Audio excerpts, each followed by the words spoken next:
Good morning. Good morning. How the devil are you doing this fine day? Hope you're all fit and well. I'm going to say good morning to Dan Cullen, who was here. Not seen him since, but he was here at 7:53, saying good morning from a damp, strewed, misty with drizzle, pretty much the same as it is here. Gary Muirhead was first official to arrive, I think. Saying good morning, chaps. And there's Marky Mark Whiting as well. Now, you may have noticed, here's an example. We now have the ability, not had the ability to before, to actually put emojis and things on our comments. It's a new thing, but you'll notice. I mean, I've put one at the beginning there, which is a high vis, which denotes the construction. But all of the people that are regulars here on the show now have a star after their name. So look out for that. Your loyalty has been rewarded. And just to prove it, Chris Ford has just arrived. So let me say good morning to Chris. Hopefully his will work equally well. Bear with me 1 second. Need to get to the right place. There we go. Yep, that's looking right. Dan Cullen has just returned, and for some reason his high vis isn't working. I'll put that right. Don't worry, Dan. Don't take it personally. So new things. I spent quite a bit of time playing around with the Stream Deck over the weekend. Can't believe I hadn't done some of the things before. There's functions that I do every single day, sometimes multiple times per day. Things that I write, things that I open and stuff. And I can do all of that with one button press. So I sat down over the weekend, a bit bored, and did that. How are you feeling about the world at the moment? I was watching the WhatsApp group over yesterday, and it does seem to be a fair degree of doom and gloom. Is probably not the word. Almost like resignation with the state of the world at the moment.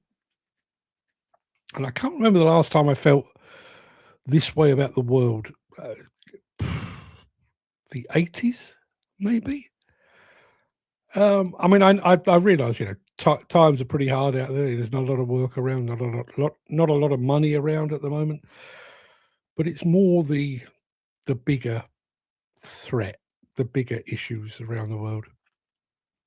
Like if the orange fella in the White House shits the bed, literally or figuratively, NATO might come to an end. The thing that's propped up this nation, or the world, parts of the world for whatever it is, 70 odd years, could go because he's got his eyes on Greenland. Feels horrible, really does.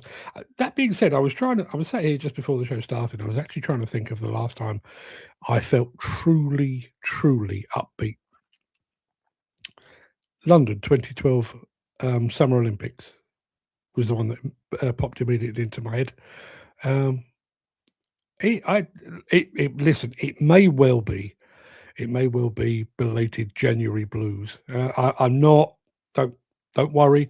I'm not going down the depression cycle. The happy pills are still under lock and key. I don't need to worry about that.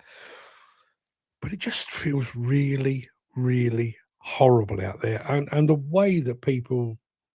I wish I could say it was only in America. The way that people are lashing out against each other and dividing each other. What's happening in Minnesota at the moment. And bearing in mind, me, my son, my wife, my daughter are heading to America. Now, we are headed to a red state, so should be okay, but you don't know. Glen Oak Homes have just joined us over on Instagram. Good to see them here. You really don't know quite what to expect. Last two times I've been there, the homelessness problem in Las Vegas has been really something to behold, and it's getting worse as well. I'm so excited to go back to Las Vegas, and yet there's a part nagging away in the back of my head. It's like I'm not entirely sure I fancy it. And for the first time, I actually said to my wife, "Are you sure you want to come?" I think she's accompanied us on the last three. The last three trips to ConExpo, or two ConExpos and a Mine Expo, and every single time I've said, come along. Me and Fred will go to work in the morning. We'll catch up with you in the evening. You go and have a mooch around. This is the first time I've ever actually asked her, "Are you sure? Are you absolutely positive you want to go?" Gary says the world is on self-destruct right now. Yeah, it does. It does very much feel like that. And do you know, I've done a morning monologue today. It was actually written on Friday afternoon, and I got up this morning, did what I always do, read it back to make sure I was happy with it, made a few alterations, and there was a real bit of me that thought, "What's the point? What is the point?" You know, I'm sort of laser focused on all things demolition and construction and plant and equipment. But in the grand scheme of things, you know, as the world is unraveling around us seemingly, what's the point? But I've done it anyway, so stick around. Dan says, yes, he's causing a few problems, and his carries are I'm not entirely sure what carries are. Jim says, the world is ticking on as it has done since the 50s. Owned and controlled by the banks. The people you see at the top are just puppets. Yeah, my biggest issue today is I got the impression that during Trump's first term, there were people there that would say, Mr. President, are you sure? Are you sure you want to do that? Maybe we could do this instead. And I got the impression he had people that would say no, and there was a degree of, oh, actually, you've got a point. This time around, I think the gloves are off. I think he's saying out loud, you know, I mean, they're talking now about banning aid to Somalia, not just today, not next week, not next year, but permanently. They've taken a look at one country and just gone, fuck them, forever. And that's the world we're living in today. Apparently, Dan was talking about tariffs. Thank you very much indeed for the clarification, Dan. Between Putin and Israel and Trump, the world is on a downward spiral. It does very much feel like this. And bearing in mind, morning, Ken. Let me do Ken's button as well, because I've updated his as well. Yeah. When I was at school, we had a lesson once. I say a lesson. I'm not even sure it counted as a lesson. It was almost like a school assembly where we were shown what to do in the event of a nuclear war. And I do remember there was a TV broadcast along the same lines, because I know anyone that remembers the music of the 80s, Frankie Goes to Hollywood, took their song Two Tribes, took parts of it, what to do in the event of a nuclear war. If a member of your family dies, put a tag on them and place them outside your shelter and stuff like that. And I perhaps naively thought that was done and dusted in the 80s. And here we are again. And it feels, in some ways, it feels more real. Because in the 80s, I was probably too busy chasing girls and trying to figure out where I might be able to buy a cheap can of lager without anybody catching me. So I wasn't really focused on the whole global machinations. This time, it feels very real. Maybe it's because I'm a father or a parent. Maybe it's because I'm a grandparent. You just think, Jesus Christ, what a bloody world to hand on to people. Ken Hatcher saying, yeah, remember that? Take iodine. Yeah, absolutely. You were expected to have iodine about your person. The only company making profits just now is the antidepressant medicine company. Well, as I say, I have thus far resisted temptation in the hope that all of this will blow over. But yeah, it's feels crap, doesn't it? Feels crap. And Mick says, doom and gloom inevitable when Starmer greets us all on TV on a Monday morning. I'm not a fan, but I just feel like he is a symptom of a wider malaise. You know, I mean, I think he's shit. I think Trump is worse. I think Farage is a Trump waiting to happen. You know, you look at all that's going on, and the abject cowardice of politicians, and sadly, my lot in the media. You know, you got Trump wagging his finger in the face of a female journalist, calling her piggy, quiet piggy. And not one journalist, particularly the blokes, stood up and went, "Oi, because this is how journalists do. Oi, Winkle, turn it up, or you're going to get a slap. No, we just, oh, Mr. President. No, it's just Mr. Trump being Mr. Trump. Fuck him. Ken Hatcher says Trump is in control and are making a lot of money out of it all. Yeah. At the expense of everyone else. Yeah, big tax paybacks for his cronies and his billionaire tech bros, while he's cancelling medical aid for everyone else. Unbelievable. Trump is getting just as bad as Putin, but by force rather than war. Yeah. Where is all the one world living in harmony gone? Yeah. Yeah. And that's that. I think that's actually the hardest bit to swallow. You know, the fact that we are so divided right now. And I've always said, you know, in my opinion, politics are kind of everyday life writ large. And I feel like you know, everything that I've just said about Trump and Putin and Israel and Ukraine and Minnesota and all of that, we live it every day. There's the haves and the have-nots.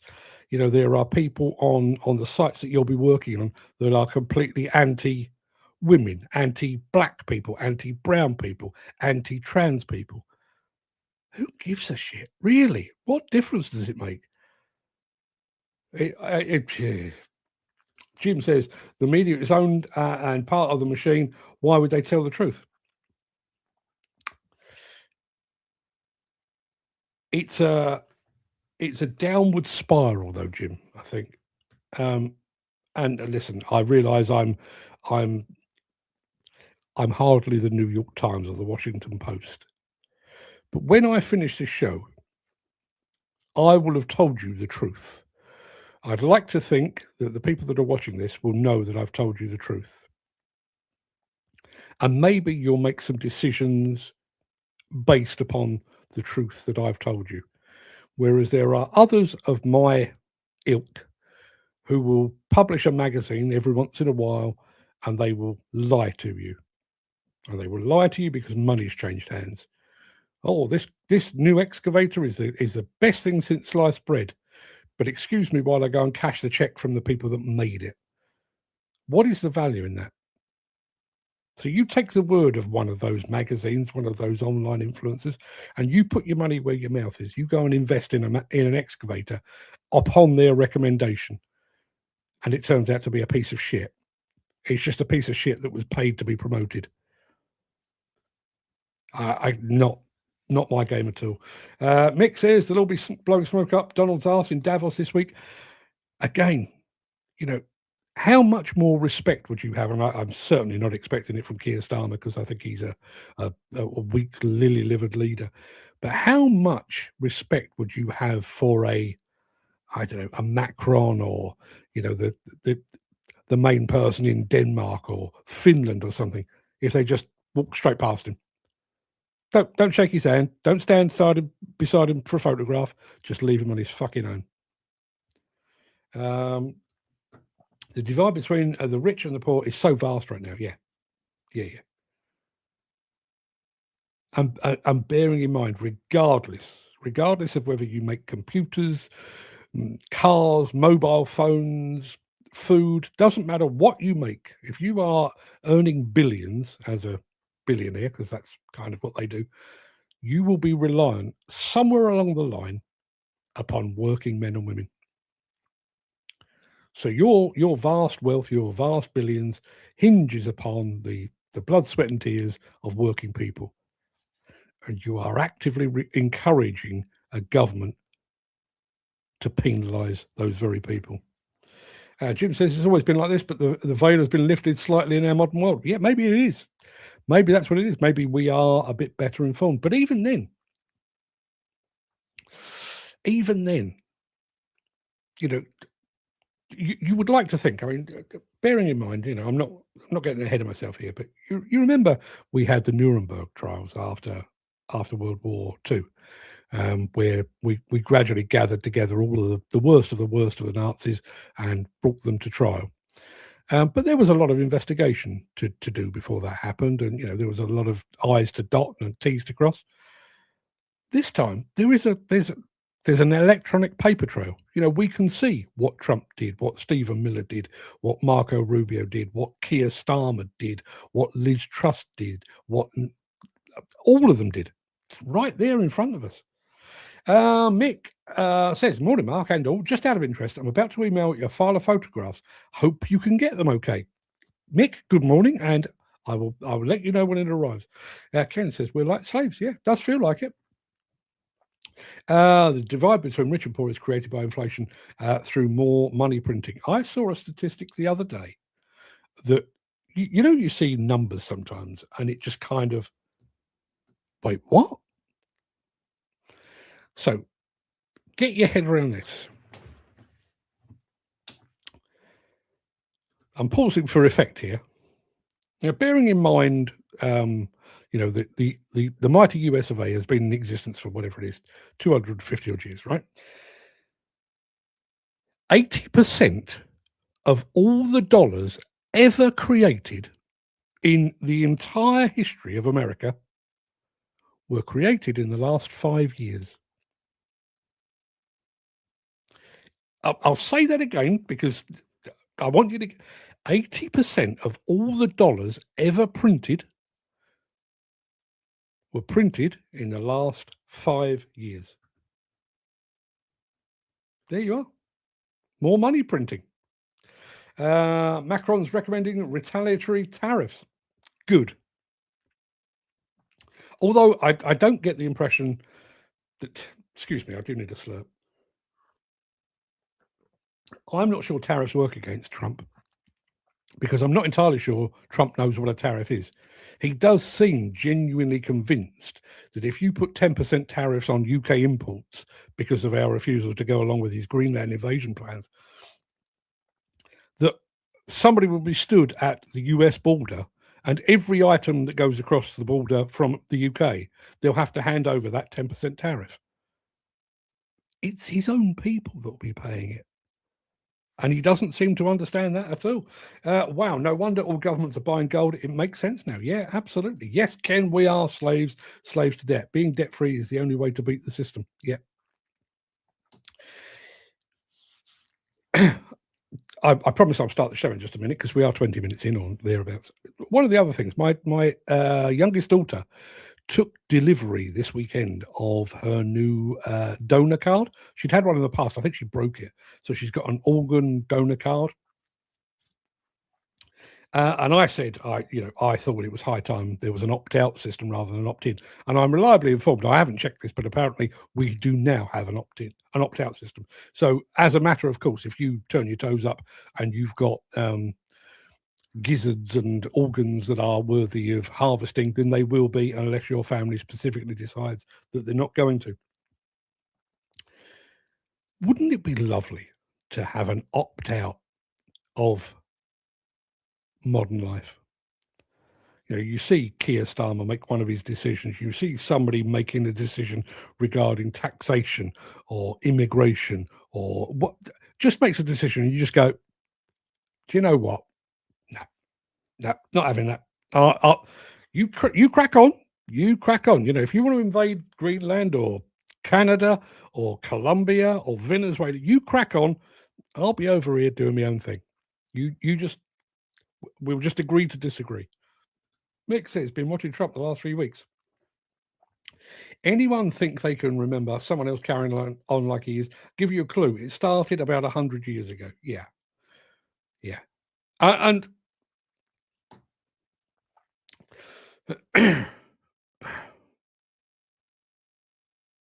you know that thing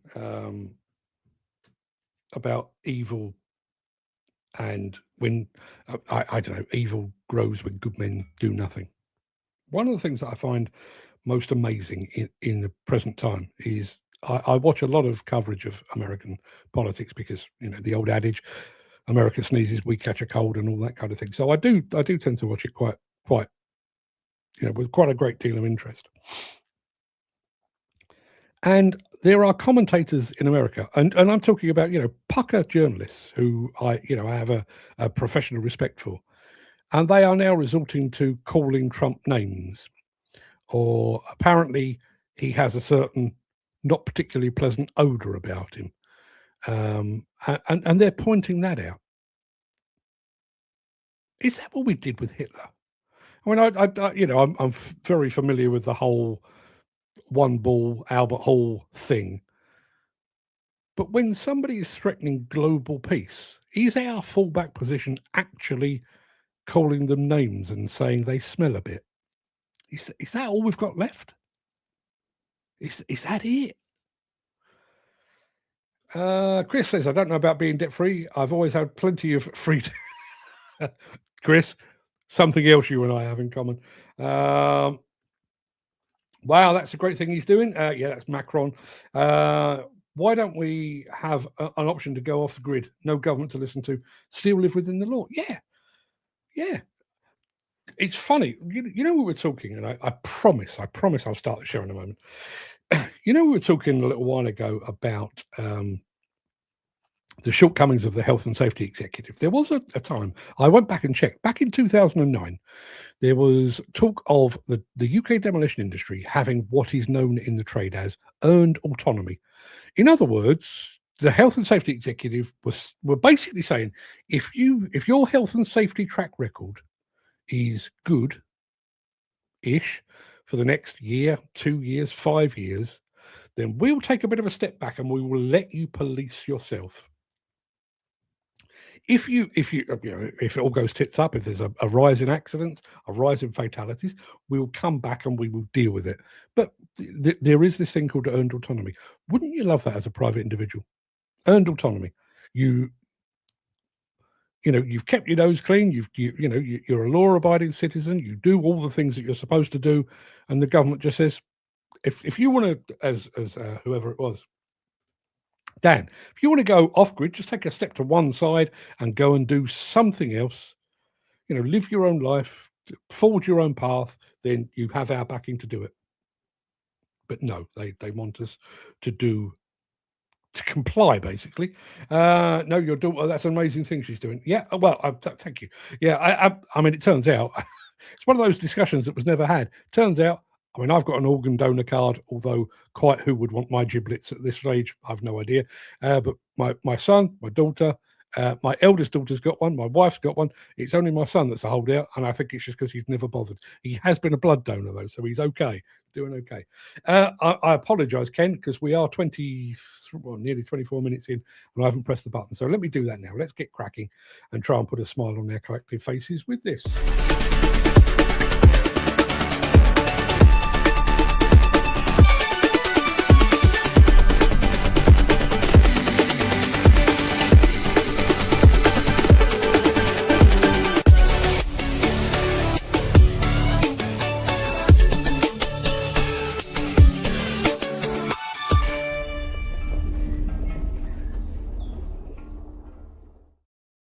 The end of the world may be nigh, but it is Monday, the 19th of January. Welcome to the Breakfast Show.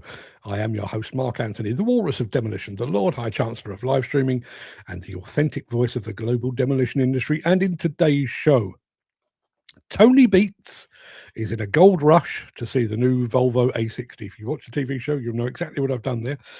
Engcon breaks out the hydraulic hammer. Casey's Tonga Toys, and that's Tonga with a G, not K. Tonga Toys. And the voyage to Vegas starts here for Bell Equipment. Plus, in today's edition of my morning monologue, when the stories end. And it's not as doom and well, it kind of is, but it's for a completely different reason, I promise. And we will be getting to that in just a second. Somebody's put something in the chat. I'll be back in a mo, going to download this file. Mick, I'll be standing by, and if it pops into my system, I will let you know when it arrives. So I tell you what, let's have a smidgen of Caterpillar, and then we'll crack on with Mr. Beets.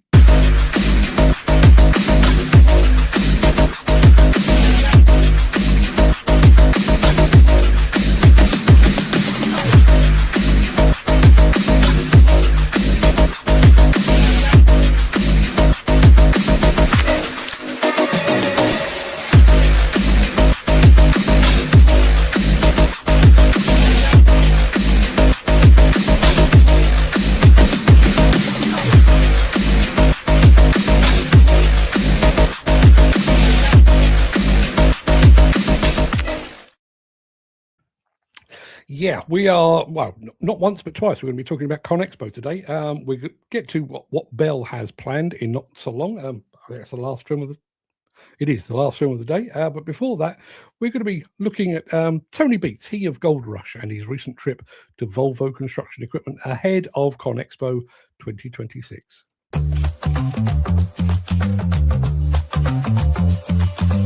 Today we're going to show you the new A60J. Some of the improvements of the 60J over the 60H that we previously had is we have the new hood design, just like on the smaller trucks on the entire J series. Brand new cab. We also have a brand new transmission, drop box that puts it down to the ground. Okay. So over the previous series, the H series, we've actually increased the fuel efficiency of this truck by 15%. And we've increased the productivity by 5% over the previous generation. A lot of that has to do with the improvements of the transmission and the drop box. Being able to put that power to the ground. Yeah. Okay. The 630 horsepower engine behind this. So it's a D16 Volvo engine that we share across the line. So if you have larger wheel loaders, trucks, excavators, it's the same engine across the board. So 60.2 short ton truck is the capacity that you can actually haul on this truck, and it feels just like an A45 and A40. Standard hydraulic front suspension on this, so you get the best ride out of the truck. So your operators are able to travel faster rates of speed, but they're not shock loading inside that cab anymore. So still a lot of similarity features of the Volvo truck. So in North America, we have the front frame, rear frame, lifetime guarantee on it, as well as the hitch. We guarantee our hitch. So high hitch improves the stability of the truck too. So by having that up higher, we actually lower the center of gravity of the truck altogether. Volvo through and through. So Volvo engine, Volvo transmission, Volvo drop box, Volvo axles. Everything's so right in. matched harmony the whole way through. So we're able to go up grades of 45% grades.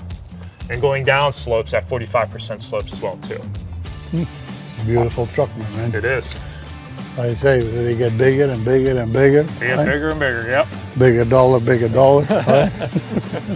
But if you got to work for them, then it doesn't, right? Yep. So they say we got a whole pile of the 45s and the 40s, and now we just started to move. Well, they're starting to move into the 50s, 50 tonners now. So I mean, because once you get into the 60s, now you got to buy more 950s. Yep. Load it, excavators to load it. Yep, right? absolutely. It takes a 350 to load this. No use doing it with a 250 or 220. Nope, you'll be there digging all day. It is a whole different step. Yes. You know what I mean? Yes, sir. So, I mean, it's not that we don't have the 950 and the bigger excavator, but that means you get bigger than one, the rest has to follow. Yep. Right? For sure. Yeah. For sure. Other than that, they all look the same. They got a little bit more comfort for the operator, I guess. You got your nice suspension on it. So. Yep, so the rear suspension on this truck is the bogey beam, straddle mount bogey beam suspension. Then we have the hydraulic front suspension, which is the standard and only suspension that you can get on this truck. So you get the best of both worlds. So now on that Volvo, we got full suspension. On the A50. On the A50, Yep. And that's a smooth boy, right? That thing goes around like beautiful. Yeah, you don't even feel the bumps as you're driving down the haul road. Yep, so we got the outboard wet disc brakes, so we're cooling brakes at all points in time. Yeah. So even on the big truck, the A60, you see the exact same technology the whole way down to the fleet, even down to the A25. Because that A50 has some similarities with the older 260, the older 60 tonner, isn't it? Yes. I think it does. That's a number of similarities. Very similar front hydraulic suspension. The engine is actually the same in the A50 as it is in the A60. The transmission is actually the same in the A50 as it is in the A60. The drop box is different though. So this has a little bit more beefy of a drop box just by the capacity that we have to haul. Yeah. Wow. Oh, this is a beautiful truck. There's no question about it. I mean, this is a beautiful truck. And I mean, the ground that we're on, especially on the one property, the other property may be different. We'd have no troubles driving on ground conditions. Yes. Like if you're in muddy conditions, ground conditions vary on what size you can draw on it. Like we have some with floaters that we use in one place, and the next place where we're on rock, then we have the 45s on there or whatever. Yep. Yeah. But it does make a difference at the end of the day. For sure. Yeah. For sure. Yep. That ground pressure really matters, especially when you're getting in that soft footing. Well, yeah, I mean, it is, right? Yep. And then get them to straddle the tracks. That's a whole other game, isn't it? Yeah, they just want to drive the same tracks every They're time, just right? same all day long. I mean, although smart enough, but whatever. So yeah, I mean, they're a hell of a truck, right? One heck of a truck.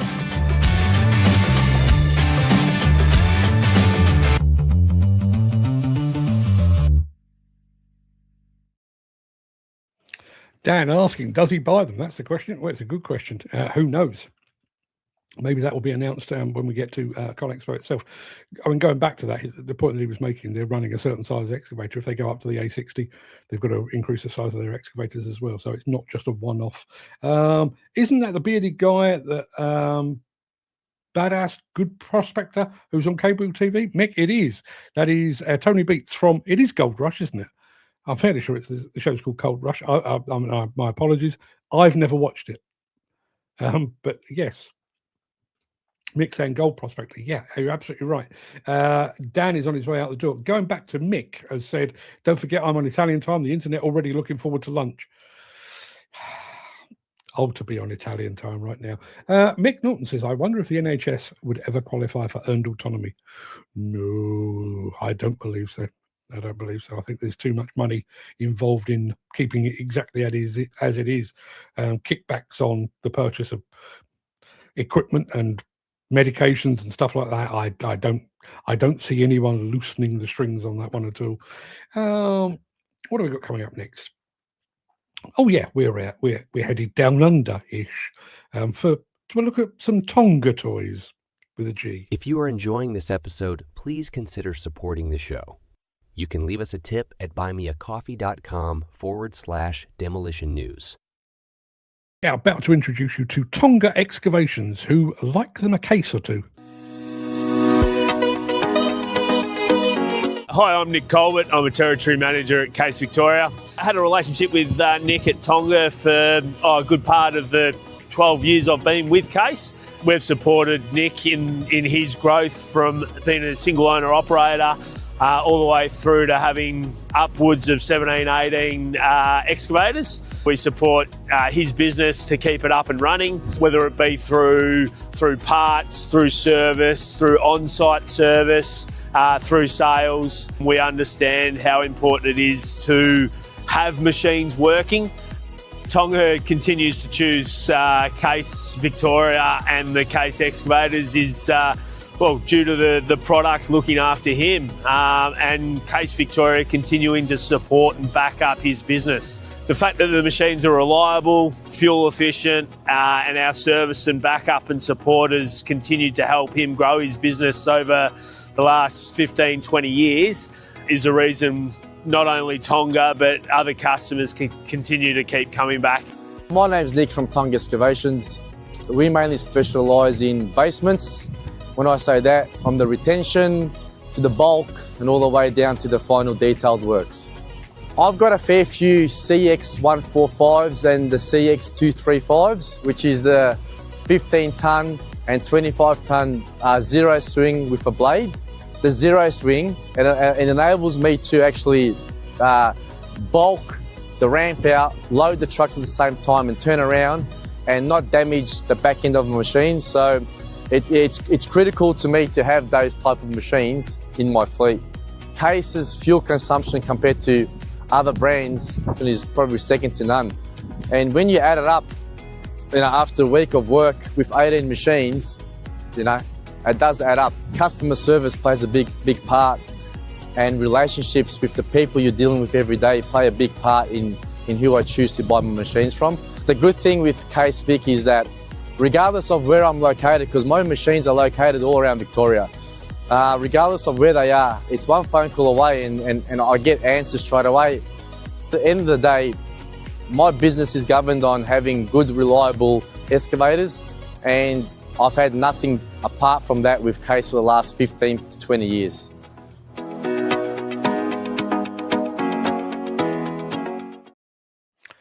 There you are. Tonga Excavations.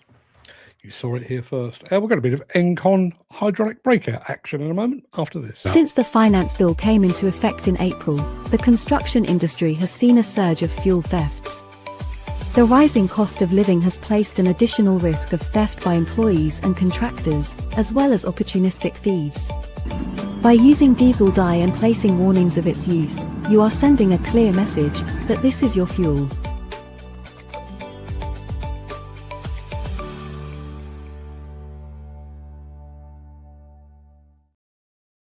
Yeah, I don't need to introduce this at all. Engcon, hydraulic breakers, doing this.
And that right there is precisely why quick couplers have caught on in the demolition industry. Conrad, I'm gonna take a stab at your surname, Conrad Chizevsky. My apologies if I got that wrong, but he's just waved his hand over on Facebook. Whereabouts in the world are you, Conrad? Thank you for joining us, but where in the world are you? Name sounds vaguely Polish. May well be Polish living in the UK. Who the hell knows? But Conrad, good morning to you. Thank you very much indeed for joining us. You've arrived just in time for a bit of this, and then we're going to Las Vegas.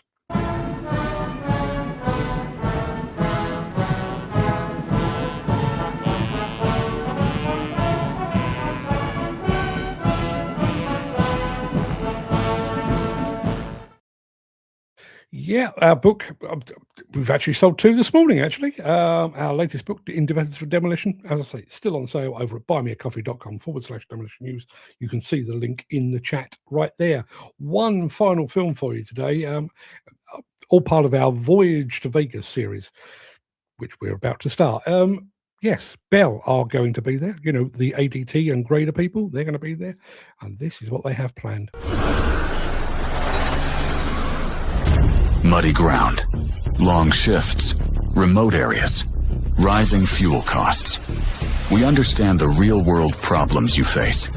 It drives us to provide practical solutions to overcome them. Innovative, reliable, flexible solutions built into the DNA of our products. Features that improve operator comfort, increase cost efficiency, maximize productivity, and prioritize safety. We're talking low ground pressure options, comfort ride suspension, power to weight efficiencies, and easy integration with cutting edge technologies. See them all at ConExpo 2026. Bell Equipment, driven by solutions.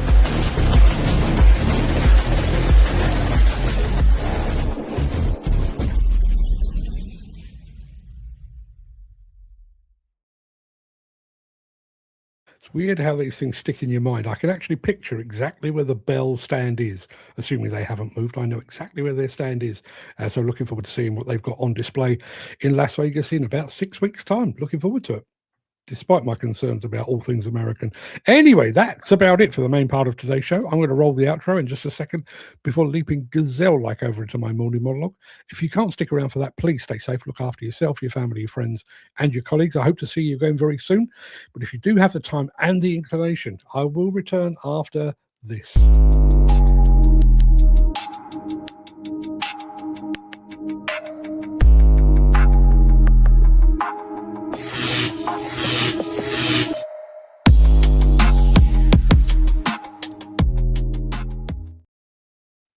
In the flickering shadows of the Lascaux Caves some 17,000 years ago, a hand was pressed against a damp stone wall.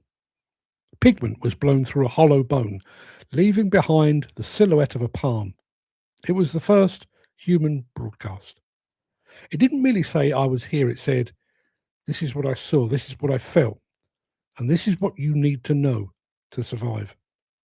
That handprint was the first baton in a relay race of wisdom that has spanned millennia. It was the birth of the story. Fast forward to the mud of the Somme. There in the claustrophobic trenches, men huddled by candlelight to write home. Their letters were brave, noble, and reassuring. A soldier might spend 3 paragraphs inquiring after the health of a family dog or the state of the rose bushes in the gardens, all while the earth shook with the thud of heavy artillery. Those letters were more than mere correspondence. They were a window into the senselessness of war, capturing a nobility and a dignity that no history book could ever replicate. They survive today as brittle, yellow testaments to the men who fought. We can touch the paper. We can see where the pen faltered. The beauty lay in their magnificent triviality. By discussing the mundane, they tethered themselves to a world that still kind of made sense. When a wife received that envelope, she held something that her husband had touched. Today, a soldier in the field can FaceTime home from the front line. They can send a burst of pixels across the ether, a momentary flicker of reassurance in high definition. But those videos aren't tactile like a letter. And even though they will live on in the internet forever, they lack permanence. They're instantly lost among billions of hours of triviality, digital ghosts floating in a vacuum where nothing is precious because everything is permanent. When everything is recorded, nothing's remembered. A FaceTime call is a miracle of electronics, but it's a fleeting ghost, leaves no trail, doesn't sit in a shoebox under a bed for 60 years, waiting for a grandchild to discover the true nature of their ancestor. And we see that same erosion of the spirit in the rugged world of demolition and construction.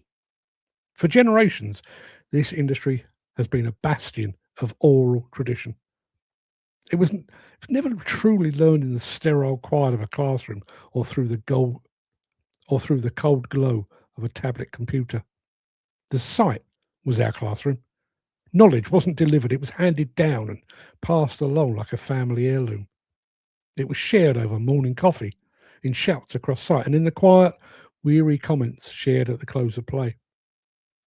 Industry veterans were our libraries and our teachers. Their stories were our mentorship. A veteran wouldn't just tell you how to bring down a reinforced concrete wall, he'd tell you how it feels. He'd share the near miss that taught him more about gravity than any physics professor ever could. And central to this transfer of wisdom is a very specific, very British brand of dark humour. On a demolition site, when the rain is horizontal, the mud's knee-deep, humour is a survival mechanism, a way of dealing with the daily struggle. The wit is the grease on the gears of the industry. It's the nickname given to the site manager that sticks for 20 or more years. It's the leg pulling that tests a newcomer. It's the leg pulling that tests a newcomer's mettle. That humour carries the culture. It teaches a young apprentice that while the work is serious, there's no space for ego.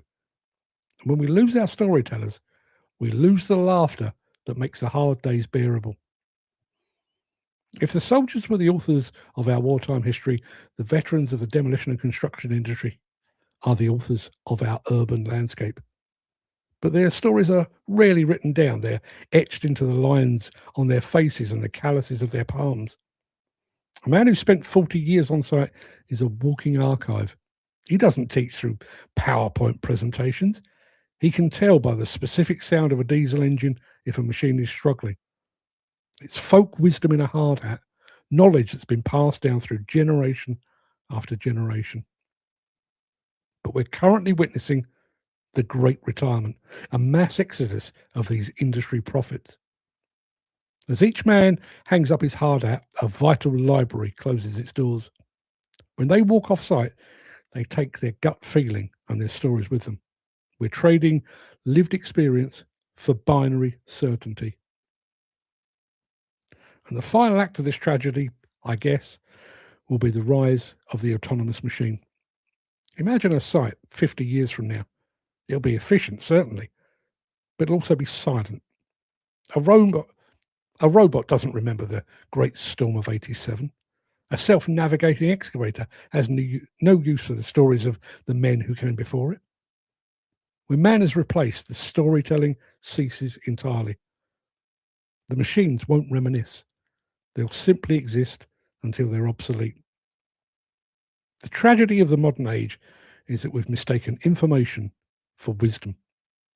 We have more data than any generation in history, yet we're becoming increasingly stupid because we've forgotten how to listen to our elders. Storytelling is the heartbeat of humanity. It's what separates us from the beasts and the bots.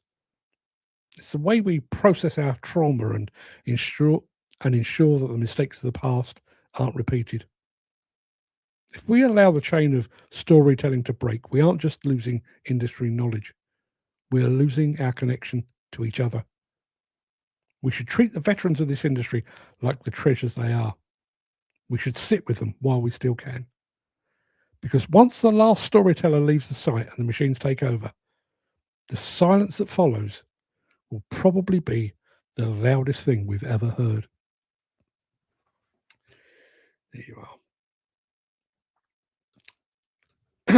Just so you know, sorry, just sort my screen out. Just so you know, that was inspired. There's a guy on where do I see him? On Twitter, I think. His name escapes me, but he goes by the nickname of the East End poet. And like me, he's a West Ham fan, and he does poems and songs about living in the East End. He's older than me, but he talks about places that I've been to and that my dad grew up in and stuff like that. But he's done a poem called Bobby's Ghost. The greatest idol in West Ham United history is Bobby Moore, who was our captain, also the captain of England, still the only English captain to lift the World Cup trophy. And the basic premise of Bobby's Ghost, the poem, is when West Ham moved from their old ground, Upton Park, the bowling ground, to Stratford in the London Stadium, the basic premise of the story is, how will Bobby's ghost find us? And listening to that, and I've heard it lots of times, but listening to that, I was just thinking about how we do pass this thing on. And we were talking last week about trying to remember the name of the bloody thing. I think it was a Hyundai robot, or it was a Boston Dynamics robot that they've done in conjunction with Hyundai, and about the fact that they've got this shared intelligence. So if you teach one of their robots how to operate an excavator, for example, it can then teach all of the others. And I'm sure it does it very well. I'm sure it does it perfectly. But that's not everything, is it? I think there's that thing that we say in Demolition, no two sites are the same. And, I've seen people working on a terrace of houses, and that terraced house behaves differently to that terraced house. They were built at the same time. They're side by side. They're actually adjoined, but they behave differently. Tower blocks are exactly the same. Bridges are exactly the same. Construction, exactly the same as demolition. So a robot could teach a robot to operate an excavator, but can it ever teach it that underlying lesson? Or does it need to, I guess? You know, I think a lot of the storytelling traditions that we've passed on through demolition construction, men and women, are related to safety. Don't do that because I did that 30 years ago and this happened and somebody was nearly killed, or whatever it might be. If you're just talking about machines, do you have to worry about that? Yes, you have to worry about a building falling and injuring people. But if it's an enclosed site and it's just machines, maybe we see them as expendable. Although I think to a degree, this industry sometimes sees its men and women as vaguely expendable as well. But that notion of storytelling, from cave paintings through the letters home from the Somme and other battles as well, they give us an insight that I don't think you can ever replicate in a book or a classroom or a pamphlet or a guide or a video. There's something unspoken in there. And the day that we stop telling each other those stories, I think it's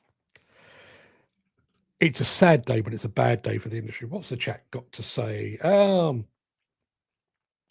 Mike Wolf, I have my grandfather's memoirs of his time in the British Army in World War I, including photos he took. I've been meaning to publish this for some time. I'd be very interested to see that. Mike, you are quite fortunate. My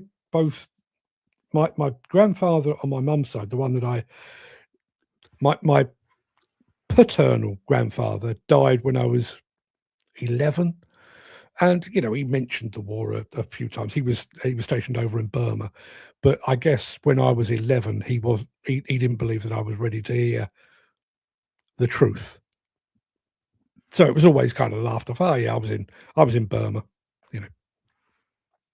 My grandfather on my mum's side was in the RAF.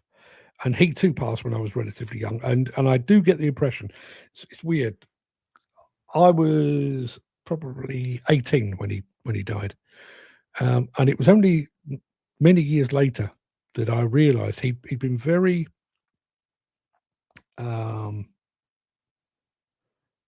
very cautious about what he shared about his experience in the war. And for years, I always thought he was trying to, protect my teenage sensibilities. I think it was more likely to be PTSD. I think it had done him, and many of his generation, I think it had done him genuine harm. You kind of play these things up in your eyes a bit, in your mind a bit, I think. But I do remember, him talking about, flight missions and stuff like that. And there was a kind of look in his eyes, and it wasn't one of pride or recollection. It was almost like a bit of a wince, like, this is something I've put in a box that I don't particularly want to reopen, and as a result, I never got to hear those stories. So, Mike, I mean, if you have got that, you're very, very fortunate, I think. Jim says it's the car system that started this erosion, and the more red tape we get, the worse it will be. Yeah. I don't know whether it started it, but it has certainly made it worse. And the whole thing with the CSCS and the end of grandfather rights, basically consigning a lot of perfectly good people and good mentors to the scrap heap of industry. And as I said, every time one of those leaves, we're losing a library, we're losing an archive, we're losing a teacher, we're losing a mentor, we're losing so much more than just a warm body. And I don't believe as an industry we fully recognize the harm that we're doing with that. I went to, on and off, I did journalism training. So some might argue that I wasn't paying attention, but I did do that. But I learned way more than I learned there from the people around me. From my original editor, a guy called Jerry Gosney, to my old section head, Adrian Barker. There was a guy I used to work with, a guy called John Darcy, who used to write about things like trade union negotiations. He's very, very close to the industry unions and stuff like that.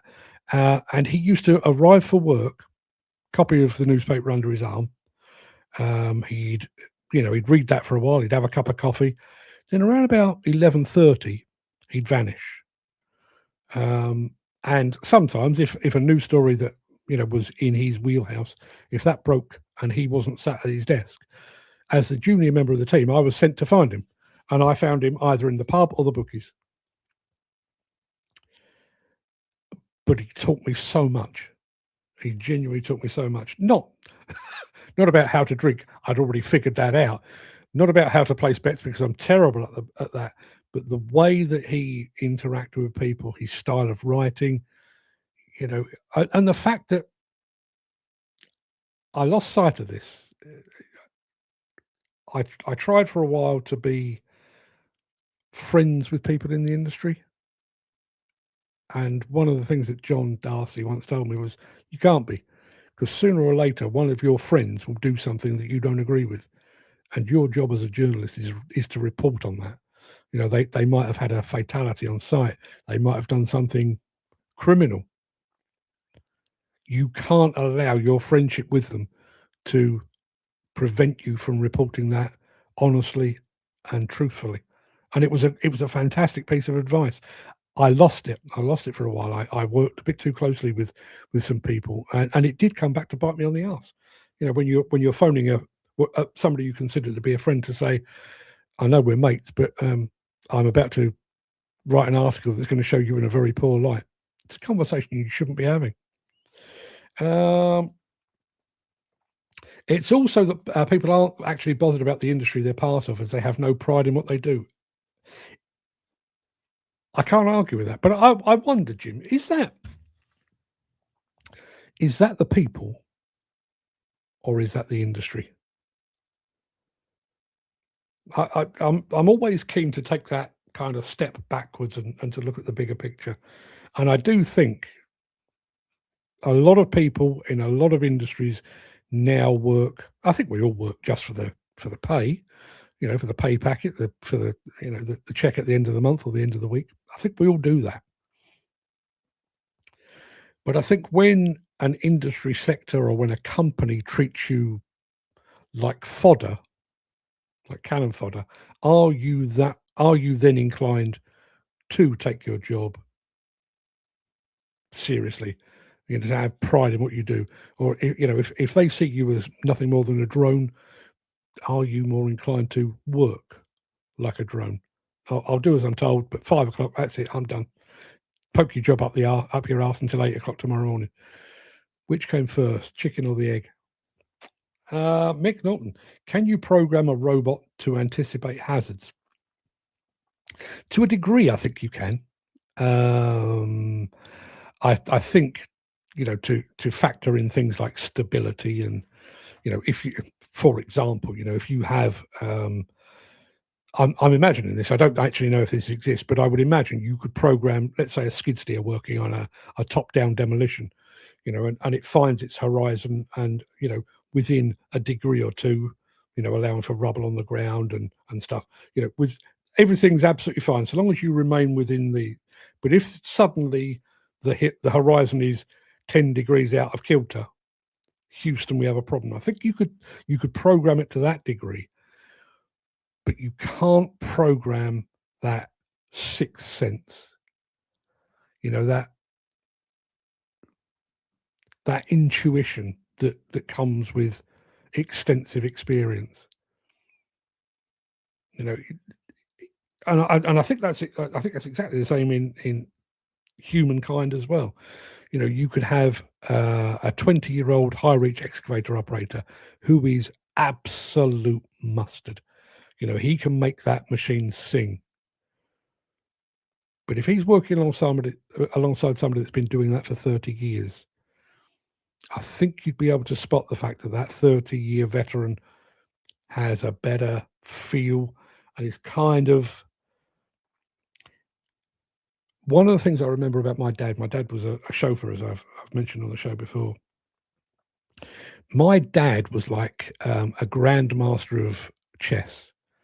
When he was driving, particularly on sort of motorways or faster roads, he wasn't thinking of the next 20 yards. He was thinking the next half mile. He was watching not the car in front of him, but the car two in front of them. Were they driving too fast? Were they driving too slow? Had they hit their brake lights? Had they changed lane all of a sudden? Was the guy to the left of him actually paying attention? I think you get that with experience. I think a good high reach operator, a good dozer operator, a good wheel loader operator, he's not thinking about the now. He's thinking about, even things like I was watching an autonomous dozer on the Liebherr stand at Bauma. And one of the things they were very proud of was the fact that the machine would, through programming, would approach a pile that way, load, and then next time it came back, it would approach that way, and it would take a different chunk. But that's required extensive programming and everything else. With a human operator, when you go into a pile and you take material out, you immediately create either side two kind of points of material, which are very, very easy to load. And a human will spot that and think, I'll take that one next, and I'll take that one after that. Not only does it keep the pile, under control and, within its own footprint, but that's an easy bucket load. That's an easy bucket load. That's not the sort of thing, if you stepped out of a classroom and straight onto a site, you haven't got that. You haven't got that at all. Mick says, Mike Wolf, the Western Front Association magazine, stand 2 might be interesting. PM me your address and I'll forward you a copy. Thanks, Mick. If Mike is not here, I will send you his details and you can have the chat amongst yourself. Jim says it's because the industry doesn't move the disinterested people on anymore. The industry would be much better if companies didn't tolerate second-rate employees. Yeah, maybe.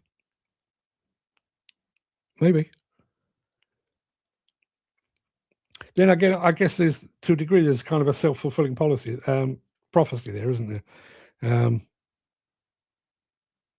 If you are, as we are currently, and as we have been pretty much the entirety of my career, if you're in the midst of a skill shortage, can you genuinely afford to move on somebody that's at best a seat warmer and have a gap, or do you tolerate the seat warmer and just hope that one day they might improve? A competent skilled person does the immediate task on autopilot as they're thinking a couple of moves ahead. You're at that. A couple of moves ahead is precisely that. And I don't know. There are some phenomenally clever people working in autonomy and AI. I don't know quite how you program a couple of moves ahead. I think you can, but you're taking a lot of assumptions. I've mentioned this before, that I've been on demolition projects, particularly explosive ones, where, they've set it up, they've pre-weakened it, they've blasted it to do that. And what it's actually done is that. Because when they actually went through the rubble and had a look at, did their post-mortem and their autopsy on the building, turns out there was something within the design, the way it was built, that rather than putting all the heavy steel at the bottom, they put some at the top or vice versa, whatever it might be. You can't program for the unseen or the unknown. But I do think humanity or human beings do have the ability to kind of sense the unpredictable. And I do wonder if we will lose that entirely. But the loss of story as well. When I was writing that, I was talking about, when everything's recorded, nothing is remembered. There was a couple of things that led me to that. Part of it was, kids today. What is the point of teaching them, Battle of Hastings 1066 when? Why would they need to remember the date? Because they've all got one of these. Just look it up. Why would? But also, one of the things that I find endlessly frustrating, and I'm very, very poor at it, but I'll see something on the internet that I think might be of interest to my wife, one of my kids, one of my friends, an industry colleague or whatever it might be. And I think, oh, I must send that to them. And I look at something else, like, where was that? Was that on Instagram or was that on YouTube? Was it a short? Who? And I can't find it anymore. There is such a deluge of all of this that it's very, very hard to keep track. Whereas I do think, that chat over coffee, that chat over a sandwich at lunchtime, that chat on the way back to the car park after the shift is done. There's no losing that. You know who said it, you know what they said, you know what they said it about, and in many instances, I think it sticks in there. Like I said, I mean, the advice I took from my old mate John Darcy about not being friends with those that you write about. He told me that. Let me do the maths. Probably 40 years ago next year. So 38, 39 years ago, he told me that. Still in there. There's a lot of crap in my head, increasingly these days, but that kind of hung on. Back in the day, my sphincter kept me regularly informed as to the severity of a particular hazard. Yeah.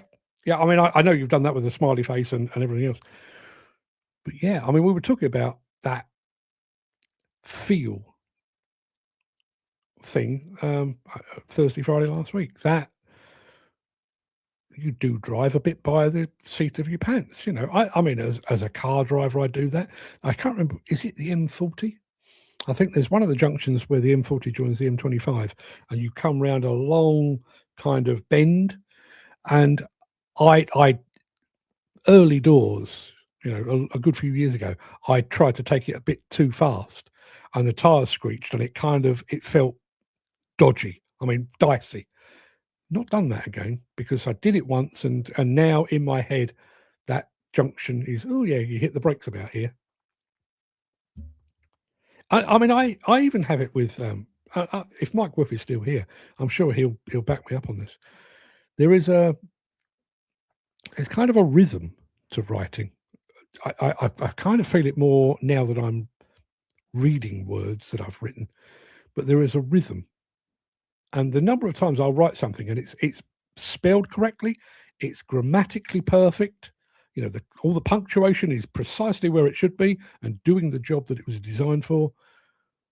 But it might need another syllable, it might need another word, just something to give it that dum da dum da dum da dum, that rhythm. It's a feel, and that feel, I've got that feel because I've been doing this for nigh on 40 years. People that are operating excavators have got that feel because they've been doing it for 20, 30, 40 years. And I do very much believe that I think you could train somebody to operate an excavator a day, maybe. And bear with me. What I'm talking about is the basic functions.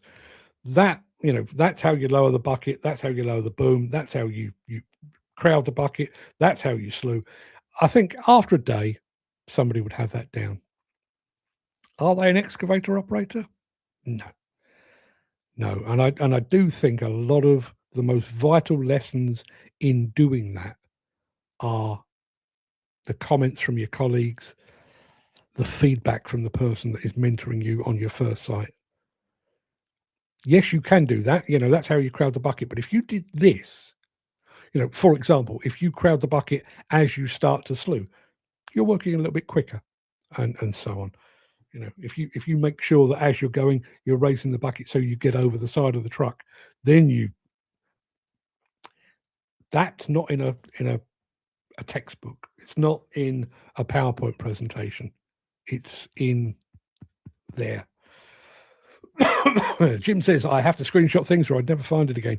Yeah, no, I'm exactly the same. Although even then, I screenshot things and then I forget where I put the screenshot. I think it's an age thing. And that's why the current card scheme is fucking the industry over. Yeah. And the remarkable thing, and that was not the idea, not the intention of this this morning monologue. But the remarkable thing about that is that we have prior knowledge here. When I left school, I had a grade A O-level in English literature. Did that make me a professor of English literature? No, it did not. It proved I'd passed a test and that I'd read a few books that had been prescribed to me. I left with a grade C, slightly more embarrassing, a grade C in mathematics. Did that make me a mathematician? No, it did not. It proved that I could pass a test and that I'd done some homework along the lines. But did it make me a mathematician? No. So why is it that as an industry, we believe that sitting somebody in a classroom, getting them through a touchscreen test and an asbestos awareness test, at the end of it, they are an excavator operator, they are a dozer operator, they are a demolition engineer? Are they bollocks? They've just done some homework and passed a test. Basically, the learning starts here. As I say, I got a grade A O-level. I'm going to keep going on about this because I didn't get many qualifications. I got a grade A O-level in English literature at the age of 16. I had read books I'd done a couple of the Shakespeares, a bit of Dickens. I think Cider with Rosie was in there, and a few others as well. I'd done a bunch of books, but I'd probably earned my my certificate off the back of, let's say, a dozen books. Let's say a dozen prescribed books. In the where are we? In the 44 years since I did that, I have probably consumed, a good year is probably 30 plus, but I've probably consumed 1,000 books, 2,000. I might not pass the test on an English O-level because they don't exist anymore. I might not pass the test, but trust me, I know my way around a book today way better than I did when I was 16. I know nuances of language. I know the flow of language and the flow of grammar, and I know what works and what doesn't. One of the, I'm not unique in this. I've spoken to other journalists about this. One of the hardest things for me personally is reading newspapers. I always aspired to be a newspaper journalist when I first started, but the number of times, and I'm not talking about the Sunday Sport and the Sun here. I'm talking about the Times, the Telegraph, the Guardian. The number of times I read an article and think, well, that makes no sense. The grammar of that is all over the place. I wouldn't have written it like that. It makes it very, very hard. And I'm sure that is replicated on sites up and down the land. Yes, you can do that with an excavator. But should you? Would you not be better off doing this? I'll give you another example before I do finally sign off for the day. You are taught when you learn to drive, having your hands at 10 to 2 on the steering wheel. My steering wheel was quite high, obviously. You have your hands at 10 to 2. How many of us drive with our hands at 10 to 2 now? Now, I'm not saying that is incorrect, but it's certainly not efficient. It's not comfortable for prolonged periods. And you learn the fact that 10 to 2 on your steering wheel is not necessarily the best way, having done it for 6 months, a year, 10 years, 20 years. And you pass that on. One final point on this notion of handing down of wisdom.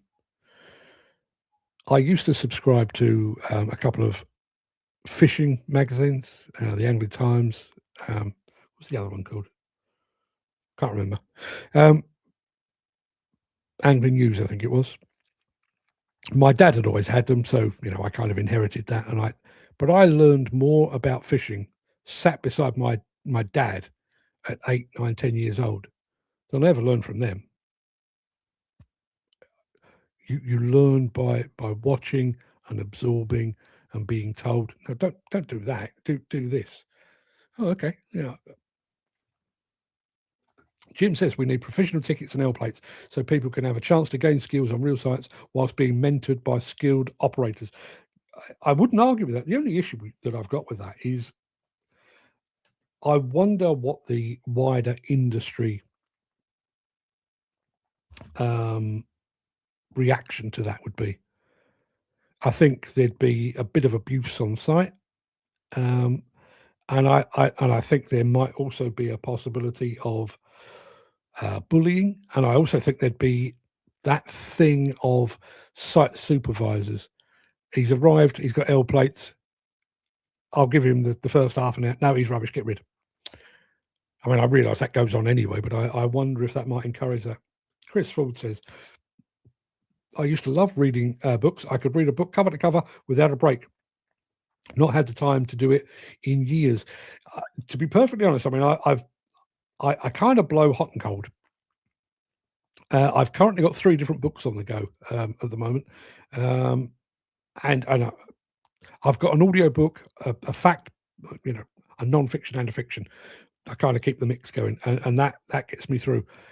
But genuinely, I mean, one of the reasons I'm looking forward to going to Las Vegas is I've got about 10 hours on an aeroplane where I can just read uninterrupted. Love me an audiobook. And I have to say, I bought it on a whim. There's a book out at the moment. You remember The Young Ones? Those of you of a certain age will remember The Young Ones. You remember the hippie, Neil, played by Nigel Planer. Nigel Planer has written his life story.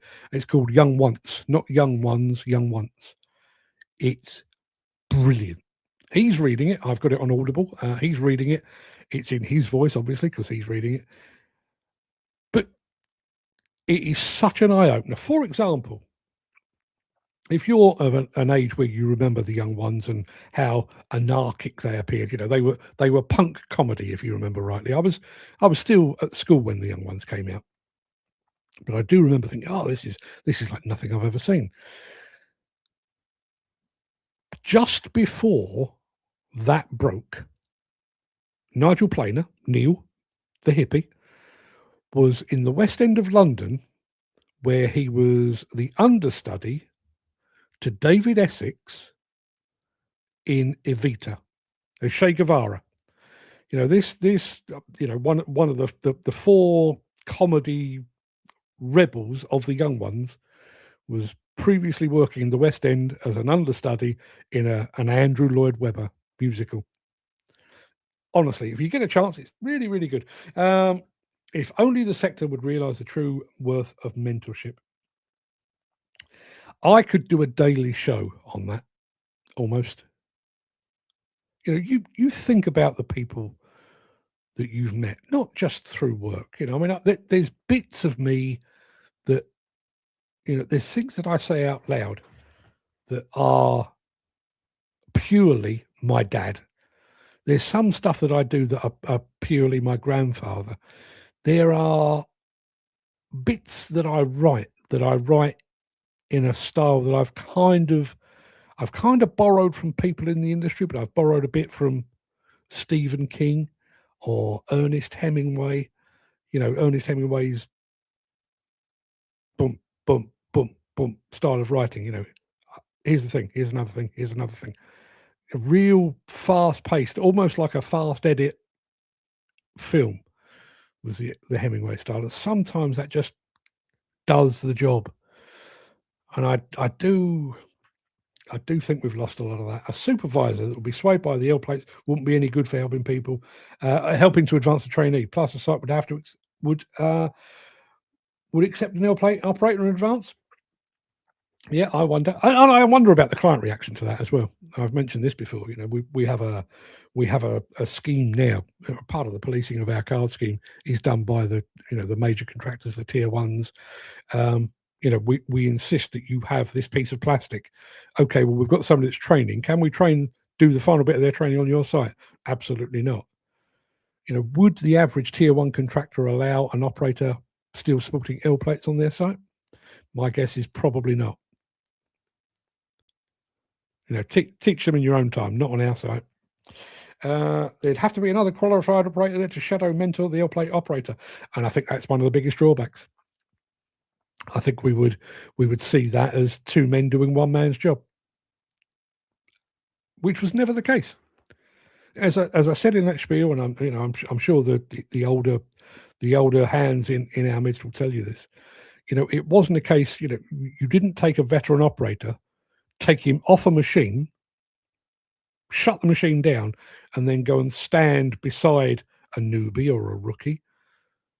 It would be done with a shout or a signal or a chat over a cup of coffee, a chat over a sandwich at lunchtime, or on the way back to the car park at night. Pat on the back, see you tomorrow. Oh, by the way, when you do that, and that's how it worked. It was never a standalone lose one man and have him standing in the background. We made it work. When I started on magazines, I wasn't given a dedicated mentor. I was just surrounded by people that were much better at the job than I was. And I learned a bit from him. I learned a bit from her. The first time you write a headline and the sub-editor, who is a woman maybe a year younger than me at the time, comes over and says, "That's bollocks," and then rewrites your headline, makes you think, makes you do it better the next time. Anyway, people, there you are. The industry storytelling may cease elsewhere, but it will continue here for as long as I have breath in my body. Dan says, but problem is, a lot of these newbies don't listen. That's what I say. Yeah, I think there is a degree of that. And listen, we started the show talking about the parlor state of the world at the moment. I do wonder if that's part of a wider malaise that we just don't care about each other quite enough. You think about all that we went through during the pandemic. I've got a next door neighbour here, and she's probably only, I would guess, 10 years older than me. So we're not talking about elderly. We're talking about, an older lady living next door. She lives there alone. During the COVID lockdown, on the rare occasions that I ventured out and I was going to get some shopping or whatever, I'd shout over the fence to her, "Do you need anything?" And sometimes she did, sometimes she didn't. She still lives there. I don't think I've seen her to speak to 6 months. So we did do the thing. We did help each other. But then once the worst was over, we all decided it was back to every man for himself again. The newbies that don't listen, don't get any help. True enough. I'm nice to nice people. I'm not nice to twats. Twats have to go out alone. Yeah. Why is it though, Jim? When you take that attitude, you do find yourself endlessly surrounded by twats. Is that a coincidence, or I don't know. Anyway, people, go and have a fantastic day. Despite all my doom and gloom about the world going to hell in a handbasket, I'll be back tomorrow if we get more of the same. I hope to see you then. Sorry for taking up nearly an hour and a half of your day. I'll be back 10 a.m. tomorrow. Dan, I'm going to fix your little button on my stream deck to make sure you get your proper icons. I'll make that happen in the next 5 minutes. Until then, everybody, have a fine and splendid day, and I'll see you all very, very soon.